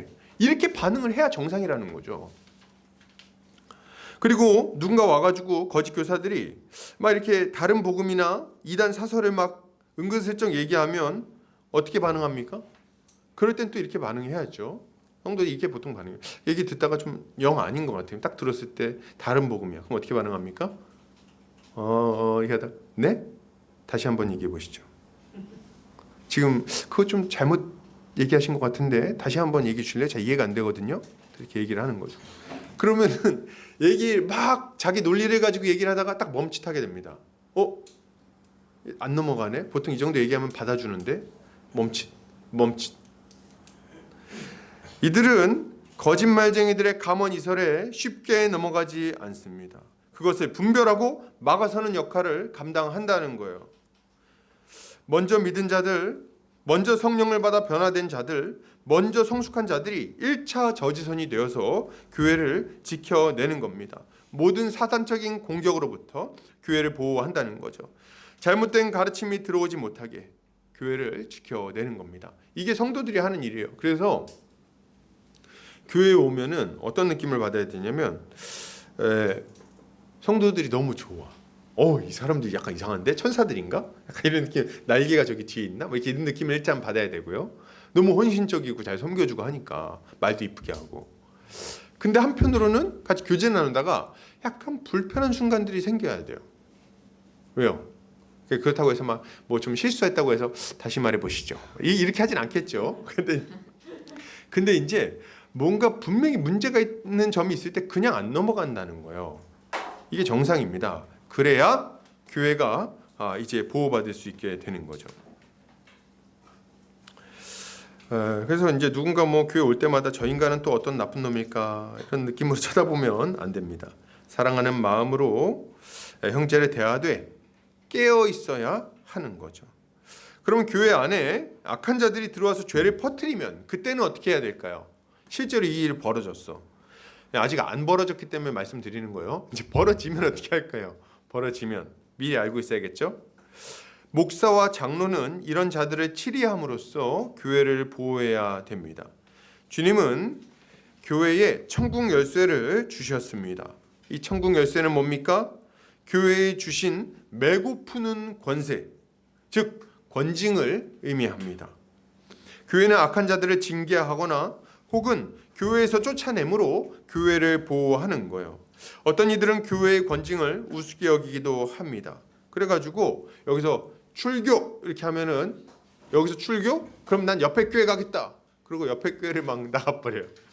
아주 악의적이죠. 근데 여러분 잘 들으세요. 이거는 매우 어리석은 생각입니다. 교회가 진리를 따라 정당하게 권징을 시행하면 땅에서 묶일 뿐 아니라 하늘에서도 묶이는 거예요. 무슨 말입니까? 이 교회에서 해벌을 받지 않으면, 벌을 해벌받지 못하면 이 죄를 계속해서 가지고 가면 천국까지 못한다는 거예요. 그러니까 그는 버림받은 자가 되는 겁니다. 실제로. 이 실제적 효과가 있다는 걸 여러분 기억하시기 바랍니다. 위협이 아니라 그 이유가 있어요. 교회에서 정당하게 시행했다 그랬잖아요. 그러니까 회개하지 않는 거예요. 끝까지 그 죄를. 그러면 망할 수밖에 없죠. 돌이키지 않으니까. 그래서 교회에서 이거를 해벌의 과정을 거치는 거는 회개했다는 것을 분명히 알리는 겁니다. 그리고 교회 안에서 이 공동체 안에서 다시금 그 복을, 이 교회의 복을 누리며 살아가게끔 만들려고 하는 거예요. 그래서 그 회복의 과정을 거치는 게 해벌이거든요. 근데 징계를 받았는데 돌이키지 않아? 그걸 받아들이지 못해? 그러면 망하는 거예요. 이건 굉장히 무서운 겁니다. 이것은 매우 실제적인 것이다. 물론 말씀과 관련 없이 불법 부당하게 권징이 시행되었다면, 예를 들어서 김영재 오늘 내 마음에 안 드는데 권징, 출교 이렇게 하면 이런 건 효력이 없습니다. 효력이 없고 오히려 이걸 이런 식으로 한 사람이 하나님께 벌을 받게 되겠죠. 그러나 교회가 그리스도의 말씀을 따라 권징을 시행했을 때는 하늘의 권위가 부여되는 거죠. 그러나 누군가 잘못을 했을 때 곧바로 권징을 하는 것은 아닙니다. 교회에는 절차가 있어요. 오늘 베드로도 먼저 물어보고 회개할 기회를 주지 않습니까? 그죠? 주님은 이렇게 말씀하십니다. 교회의 권징 절차에 대해서. 마태복음 18장 15절에 18절 같이 한번 읽어보겠습니다. 자, 시작. 내 형제가 죄를 가서 너와 그 사람과 한 자가여 반고하라. 만일 들으면 내가 내 형제를 얻은 것이요 만일 듣지 않거든 한두 사람을 데리고 가서 두세 증인의 입으로 말마다 확정하게 하라. 만일 그들의 말도 듣지 않거든 교회의 말하고 교회의 말도 듣지 않거든 이방인과 세리와 같이 여기라. 진실로 너희에게 이르노니 무엇이든지 너희가 땅에서 풀면 하늘에서 밀릴 것이요 무엇이든지 땅에서 풀면 하늘에서도 풀리리라. 아멘. 자, 어떻게 해야 된다고 말합니까? 먼저는 한 사람이 가서 그 사람과 대면해서 1대1로 얘기해야 된다고 말합니다. 이게 왜 그러냐면 그 사람의 명예를 보호하려고 하는 거예요. 누군가 죄를 딱 지었을 때 사람들 다 있는데 너 죄 졌다 이렇게 하면 어떻게 됩니까? 그럼 내가 실수를 저질렀는데도 이거 이제 너무 수치스럽잖아요. 그러니까 그것 때문에 오히려 반감이 생겨가지고 못 받아들이는 경우가 생길 수 있어요. 그렇기 때문에 맨 처음에는 만나서 얘기를 해야 되는 거예요. 이거 거짓말을 한 것 같은데 이걸 빨리 돌이켜라. 이렇게 하면 안 된다. 그리고 비방하지 마라. 이렇게 얘기해서 내가 잘못했다. 내가 좀 마음이 상해서 그랬나 봐. 미안해. 내가 아는 거렇게. 이렇게 하면 끝날 문제예요. 간단하게 끝나죠. 이게 1차적으로 이렇게 해결해야 됩니다. 근데 이제 일이라는 게 꼭 그렇게 진행이 안 돼서 너 이거 죄를 지은 것 같아. 이거 하나님 앞에 이거는 잘못된 모습이다. 이렇게 하지 마. 이렇게 했더니 네가 뭔데? 너 뭔데 나한테 얘기를 해? 네가 뭐 하나님이야? 뭐 이런 식으로 반응을 했어. 진짜 그랬다는 게 아니라 너무 놀라는데 이제 근데 반응할 때만 이럴 수 있잖아요. 내가 하나님한테 회개하면 되지. 네가 뭔데 와서 그렇게 얘기하냐? 뭐 이렇게 얘기할 수 있지 않습니까? 이렇게 되면은 이거 회개하지 않겠다는 거거든요. 내 알아서 할 테니까 내버려둬. 너나 잘해. 이렇게 반응했어. 그러면은 한 사람이나 두 사람을 더 데리고 갑니다. 왜 그렇습니까? 증인을 확보하는 거예요. 두세 증인. 공적 절차를 밟기 시작하는 겁니다. 그래서 이 사람이 이런 죄를 저질렀다라는 거에 대한 증인을 확보하는 거예요. 그래서 두세 사람이 가서 이게 내 생각이 아니라 얘도 똑같이 생각해. 너 이거 빨리 회개해, 돌이켜, 이렇게 얘기를 하는 겁니다. 근데 두세 사람이 얘기했는데 이걸 못 받아들이면 어떡해요? 뭐, 야, 니들 뭔데? 지금 둘러싸고 지금 뭐 나 한번 해보자는 거야? 니들이나 잘해, 건드리지 말고, 뭐 이렇게 반응을 했다고 해봅시다. 그러면 이제 어떻게 됩니까? 이때부터는 문제가 심각해집니다. 이때부터는 교회의 공적 권세에 이 7위가 넘어가게 되는 거예요. 그래서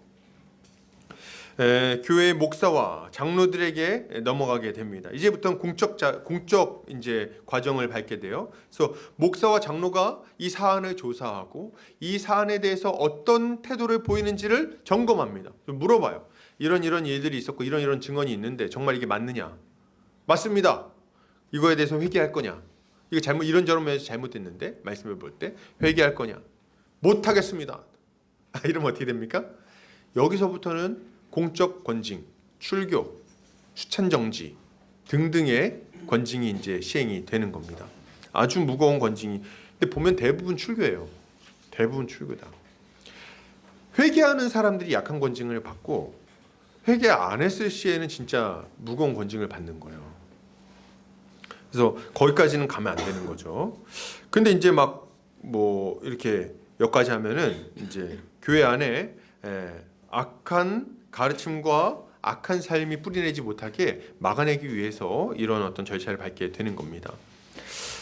이런 얘기를 하면 어떤 이들은 목사님 근데 그건 좀 너무한 거 아닙니까? 이거 사랑이 부족한 거 아닌가요? 뭐 이런 하기도 하고 어떤 분들은 뭐 개인사니까 자기가 알아서 하게 해야 되는 거 아닙니까? 뭐 이런 얘기를 하기도 합니다. 개인사니까 알아서 해야 되는 거 아닙니까? 이게 왜 이런 얘기가 나오냐면 여러분 실제로 우리나라 초대교회 때 권징이 진짜 많이 시행됐던 게 뭐였냐면 불신자와의 결혼이었어요. 기록에 보면 출교 기록이 엄청. 근데 불신자와 결혼할 때 누구를 출교시키냐면 당사자를 출교시킬 뿐만 아니라 부모를 출교시켰습니다. 부모를. 그 정도로 무겁게 처리했던 문제예요. 그게. 근데 지금 만약 그렇게 한다고 해보세요. 그래서 목사님 저 결혼하려고요. 그래 남자는 교회는 안 다녀요. 이렇게 뭐 이렇게 했다.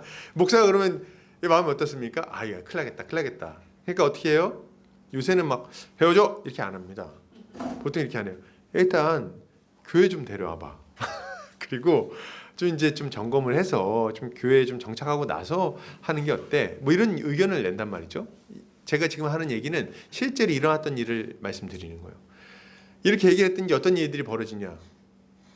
부모님이 난리가 납니다. 부모님이 어떤 난리가 나요? 그 목사가 뭔데? 상견례 마치고 결혼 날짜 받았는데 지가 뭔데 와가지고 날짜를 바꾸라 말아야? 그 교회 이단 아니야? 통일교야? 왜 지들 멋대로 지금 결혼하겠다는데 맞고 난리야? 이렇게 반응을 하는 거예요. 교회의 공적 권세를 완전히 무시합니다. 성도들의 가장 신앙에 너무 결정적인 사건인데 이거를 결정하고 진행하는 데 있어서 목사가 손을 못 대요. 손을 대면 개인사인데 왜 건드리십니까? 이렇게 반응한다는 거예요. 인정할 수 없습니다. 그게 신앙에 영향을 안 끼친다면 모르겠지만 너무 결정적인 영향을 끼치잖아요. 근데 어떻게 그 손 떼라는 거예요? 내 성도인데.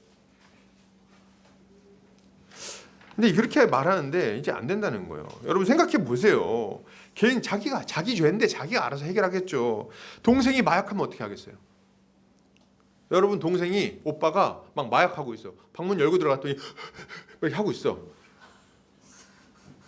어떻게 하시겠습니까? 오버해서 죄송해요. 어떻게 하시겠어요? 갔더니 막 눈이 뻘개가지고 도박을 하고 인터넷 도박을 하고 막 돈을 걸겠다 하고 막 이러고 있어. 어떻게 하시겠습니까? 그걸 쳐다보면서 지 알아서 하겠지 뭐 이렇게 합니까? 그런 가족이 어디 있어요? 가가지고 뺨을 때려서라도 멈추게 하지 않겠습니까? 정신 차려 이 자식아! 멈춰. 뭐 손을 묶겠죠. 이게 케이블 타이 같은 걸로 딱 꼼짝 못하게. 너 외출 금지야 임마. 맨날 친구들 보면 맨날 몰려다니면서 막 일진짓 하고 사람들 후드려 패고 그래 맨날 감옥 다니고 이러면 그거 내버려 둡니까? 안 내버려 두죠. 조치를 취할 거 아니에요. 우리가 한 몸 한 가족인데 왜 조치를 못 취한다는 겁니까?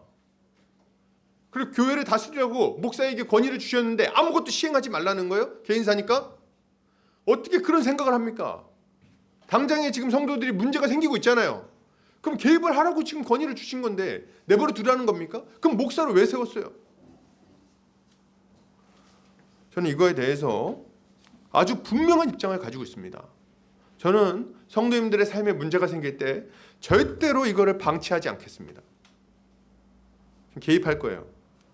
그리고 개입함으로 인해서 생기는 문제에 대해서는 감수하겠습니다.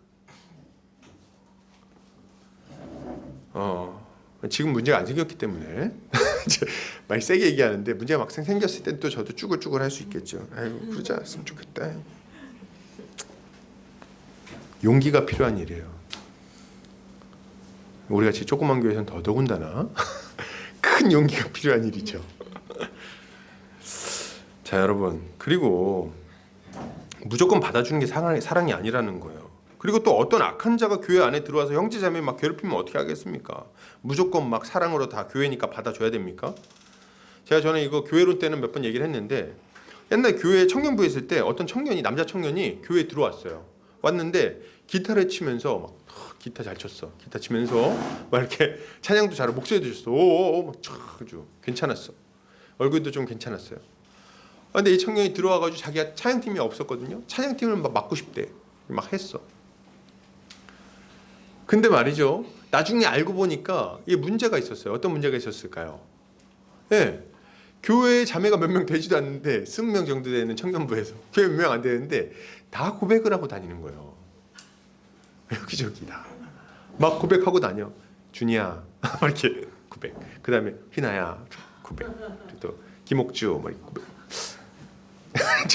이렇게 막 고백. 경아야. 막 이렇게 막 고백을 다 하고 다닌 거예요. 인간이.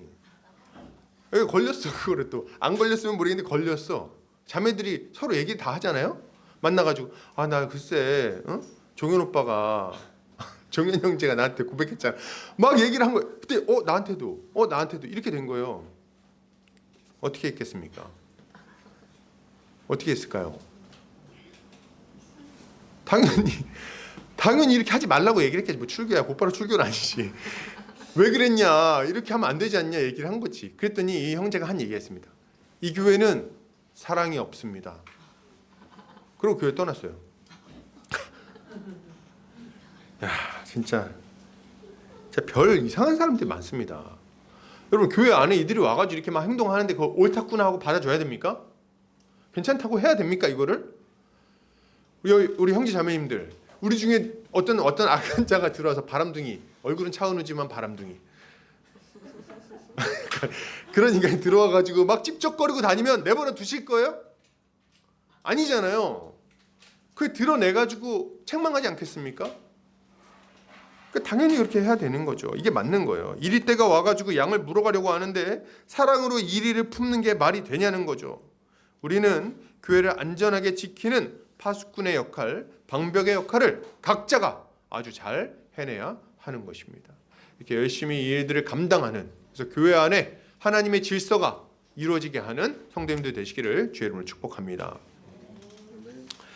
마지막 좀 보겠습니다. 이제 이런 성령의 보호하심으로 말미암아 나타난 결과가 뭐였느냐. 11절 같이 읽겠습니다. 시작. 온 교회와 이 일을 듣는 사람들이 다 크게 두려워하니라. 아멘. 성경은 온 교회와 이 일을 듣는 사람들이 다 크게 두려워했다고 말합니다. 아나니아 부부의 죽음을 통해 악한 세력들은 크게 위축되고 교회는 큰 위로와 담대함을 얻게 된 거죠. 이를 통해서 교회는 계속해서 든든하게 세워져 가게 된 것입니다. 이때 우리가 주목해서 볼 부분은 뭡니까? 첫 번째로 온 교회가 두려워했다는 부분이에요. 아니 악한 자들이 두려워하는 것은 뭐 직관적으로 이해가 되는데 왜 온 교회가 두려워하는 걸까요? 그 이유는 굉장히 분명해요. 뭡니까? 우리 안에도 이런 동일한 유혹이 존재하고 있다는 겁니다. 그리고 우리도 여기에 넘어갈 위험성이 있다는 거예요. 그렇기 때문에 이런 얘기를 들으면 크게 두려워하게 되는 거죠. 우리는 예수 그리스도 안에서 거듭난 새 언약의 백성이지만 여전히 죄 가운데 넘어질 수 있는 자들이기도 합니다. 이미 임했지만 아직 완성되지 않은 하나님 나라를 살아가고 있기 때문에 그런 거예요. 그래서 우리는 아나니아와 삽비라와 같이 어리석은 모습을 보일 수가 있습니다. 특히나 이런저런 일들로 믿음이 흔들릴 때는 더더욱 그렇죠. 그렇게 우리에게 필요한 건 뭡니까? 경계하는 마음과 근신하는 마음이 필요한 거예요. 마귀의 유혹과 시험에 넘어지지 않기 위해서 크게 깨어 경성할 필요가 있는 거죠. 베드로 사도는 이렇게 말합니다. 같이 읽어볼게요. 베드로전서 5장 8절 시작. 근신하라 깨어라 너희 대적 마귀가 우는 사자같이 두루다니며 삼킬 자를 찾나니. 아멘. 우리는 근신하고 깨어서 마귀의 공격에 대처할 때 우리 자신을 지킬 수 있을 것이고 또 교회도 온전하게 보호할 수 있을 것입니다. 여러분 우리가 죄를 안 짓는 굉장히 큰 이유 중에 하나가 뭔지 아십니까? 무서워서 그래요. 걸릴까봐 무서워서. 그래서 두려움은 우리의 이 죄성을 억제하는 굉장히 중요한 감정입니다. 두려워하지 않는 게 무서운 거예요. 두려워해야 될 거 두려워하는 것은 필요한 일입니다. 자, 그리고 또 누가 두려워했습니까? 이 일을 듣는 사람들이 다 크게 두려워했다고 말하는 거예요. 이들은 왜 두려워했을까요? 교회가 악한 자들의 공격에도 불구하고 하늘의 지혜와 능력으로 보호받고 이겨내는 것을 볼 때 두려운 마음을 갖게 되는 거죠. 이들은 믿음이 없기 때문에 명확히 인지하지는 못해요. 뭐야 무슨 일이 일어난 거야 잘 몰라. 근데 교회 안에 뭔가 초월적인 개입하심이 있었던 것은 알게 되는 겁니다. 그래서 교회를 우습게 보고 악을 행하려고 계획했던 자들이 흠칫 놀라서 뒤로 물러나게 되는 거죠. 교회에 오면 말이죠. 세상에서 잘 통하던 이간질이 통하지 않습니다. 잘 통해서 옛날에는 누구 욕하면서 내 편 만들면서 자리 잡는 게 쉬웠는데 여기는 와가지고 여기 우리 저기 안정욱 목사님 좀 별로 아니니? 뭐 이런 얘기할 때 아닌데? 이렇게 얘기를 한다는 거예요. 그래서 그렇지 사실은 나도 농담이었어. 뭐 이렇게 이제 굉장히 이제 이게 불편해지는 거예요. 그래서 안 통하네? 이런 느낌을 일단 받게 되겠죠. 귀를 긁어주는 아부가 통하지 않습니다. 적당한 거짓말과 적당한 타협이 이루어지지 않습니다. 굉장히 친절하고 부드러운데 왠지 굉장히 까다로운 느낌을 주는 거죠. 이들은 교회 안에서 이루어지는 엄중한 치리를 보면서 교회의 거룩함을 깨닫게 되고 교회에서 함부로 행하지 못하게 되는 것입니다. 여러분 교회 안에 이런 보호와 치리의 사역이 충실하게 이루어지면 어떤 일이 일어납니까? 두 가지가 일어나요. 첫 번째로는 악한 자들의 세력이 크게 위축되게 됩니다. 악한 자들이 일단 떠나게 되겠죠. 출교를 당해서. 그리고 약간 믿음이 연약한 자들이 악에 기울어질 위험성이 확 줄어듭니다. 함부로 못 행동하기 때문에. 그리고 악한 자들의 영향력이 확 약해져요. 이게 공식적으로 딱 보여주니까 저렇게 하면 큰일 나는구나. 그리고 신실한 자들은 힘을 얻게 됩니다. 의로운 자들 힘을 얻게 돼요. 지금 한국 교회가 지금 문제가 뭐냐면 열심히 하는 사람들은 발언권이 약하고 열심히 안 하는 사람들은 발언권이 세다는 게 문제예요. 목소리 큰 사람이 그냥 발언권이 세. 못된 짓 막 하는데 내 말대로 하자니까 말 안 들을 거야. 나 교회 안 나버려. 이렇게 한다는. 아니 그러면 이제 의로운 자들이 저렇게 하는데도 내버려 둔다고? 그럼 어떻게 돼요? 그럼 그 다음번에는 얘네들 마음대로 계속 돌아갈 거 아니에요. 악한 자들이 막 주장하는 대로. 그러면은 교회에서 의로운 자들은 점점 말을 안 하게 됩니다. 그리고 이제 인내하게 되죠. 그냥 조용하게 되고 영향력이 약해지는 거예요. 그렇기 때문에 이제 그렇게 되면 안 되는 거죠. 그러나 이게 권징이 신실하게 이루어지면 신실한 자들의 모임은 활성화되게 될 겁니다. 신실한 자들은 용기를 얻게 될 것이고 성도들은 참된 진리 가운데 세워지게 될 것이며 이전에 죄악된 삶을 회개하고 그 자리에서 떠나게 되는 거죠. 그리고 점점 더 거룩한 삶을 살기를 힘쓰게 될 겁니다. 연약한 자들도 이 길을 걸어가게 될 거예요. 뿐만 아니라 교회 전체가 한 몸 한 가족으로서 안전하게 천국을 누리며 살게 될 것입니다. 우리는 이런 안전한 신앙생활, 복된 신앙생활을 사모해야 됩니다. 악한 자들이 와서 성도들을 무너뜨리려고 할 때 서로가 서로의 든든한 보호막이 되어주어야 하는 거예요. 이것은 우리 모두가 진리의 파수꾼이 됨으로 가능해집니다. 우리가 진리의 성령께 순종하며 살아갈 때 온 교회는 이런 복된 삶을 누리면서 살아가게 될 거예요. 이런 삶을 살아가는 성도님들 되시기를 주의 이름으로 축복합니다. 아멘. 결론을 드립니다. 교회는 성령께서 다스리시고 보호하시는 신적 공동체입니다. 이것은 2000년 전이나 지금이나 마찬가지죠. 우리는 이러한 주님의 다스리심을 믿음으로 순종하고 주님의 보호하심을 지금의 교회 가운데 나타내야 하겠습니다. 이것을 통해서 우리 모두가 천국 공동체로서 안전한 신앙생활, 복된 신앙생활을 영위할 수 있을 것입니다. 이러한 우리 보금자리 교회가 되기를 주의 이름으로 축복합니다. 같이 한번 기도하겠습니다. 같이 기도할 때 이것을 놓고 기도합시다. 주님, 우리 보금자리 교회가 주의 은혜 가운데 든든하게 세워지게 하여 주시옵소서. 우리 안에 있는 이 아나니아와 삽비라의 마음이 사그라들게 하여 주시고 이것을 우리가 경계하여 막아내게 하여 주시고 또 우리 교회 안에 이런 악한 시도들이 악한 일들이 벌어지지 않도록 우리 자신이 파수꾼이 되게 하여 주시옵소서. 간절한 마음으로 다 같이 기도하겠습니다. 사랑이 많으신 아버지 하나님, 은혜 베풀어 주시기 원합니다. 우리 보금자리 교회가 주의 울타리 안에 보호받기를 원합니다. 진리의 울타리 안에 보호받기를 원합니다. 악한 자들이 교회에 들어와서 영향을 끼치고 교회를 무너뜨리고 교회를 고통스럽게 하는 일을 우리 각자가 파수꾼이 되어서 우리 각자 한 사람 한 사람이 울타리가 되어서 이것을 막아내게 하여 주시옵소서. 그리하여 교회 전체가, 온 교회가 하나님의 말씀으로 온전히 세워지고 안전하게 보호받으며 복을 누리게 하여 주시기를 원합니다. 악한 일들이 일어나서 교회를 넘어뜨리려고 할 때에 우리 각자가 하나님의 일꾼 양치기계가 되어서 이 교회를 보호하게 하여 주시옵소서. 진리의 파수꾼이 되게 하여 주시옵소서. 사랑의 파수꾼, 진실의 파수꾼이 되게 하여 주시옵소서. 그리하여 이 교회가 보호받고 하나님의 복이 이 안에 충만하게 임함으로 세상이 우리를 보고 두려워하고 또 세상과 교회가 주님의 은혜 가운데 돌아오는 역사가 일어나게 하여 주시옵소서. 주님, 사랑과 은혜가 많으신 아버지 하나님 감사합니다. 우리 사랑하는 보금자리 교회 형제자매들 함께 말씀을 나누었습니다.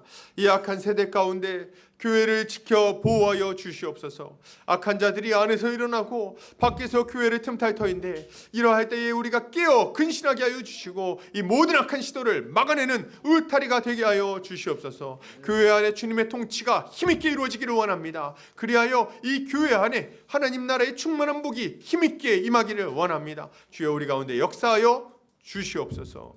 주께서 이처럼 역사하실 것을 믿사오며 예수 그리스도 이름 받들어 기도 올려드립니다. 아멘.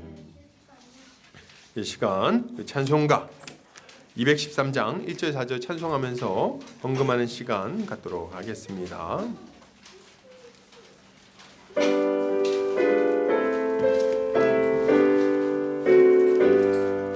나의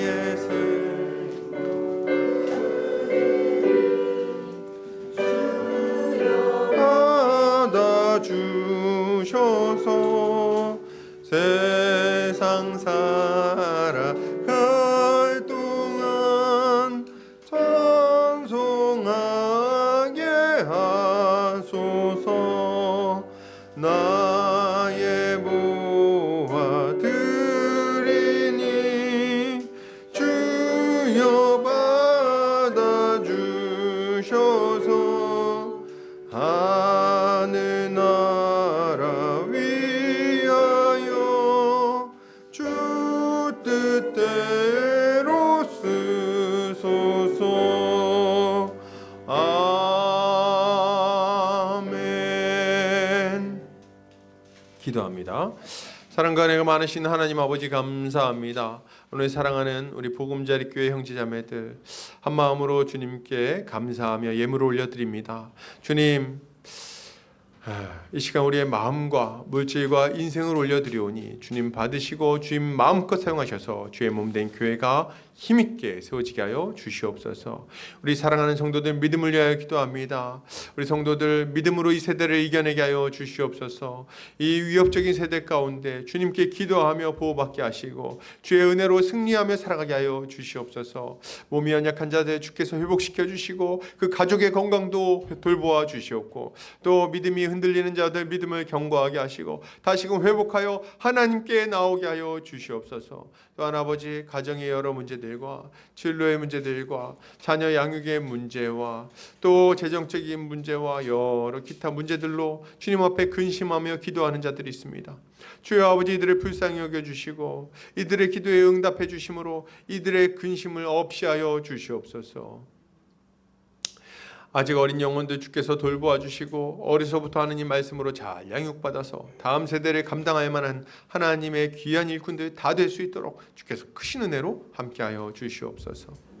이제는 예수 그리스도의 은혜와 하나님 아버지의 극진하신 사랑하심과 성령의 감화 감동 교통인도 충만하신 은혜가 이제 주의 말씀에 따라 교회를 지켜내고 파수꾼으로서 교회 안에 살아가기로 결단하는 모든 형제자매들 머리 위에 이 보금자리 교회 위에 이제로부터 영원까지 함께 있을지어다.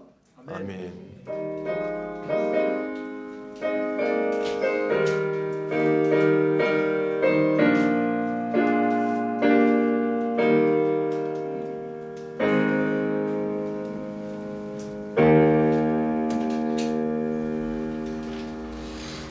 예배를 마쳤습니다.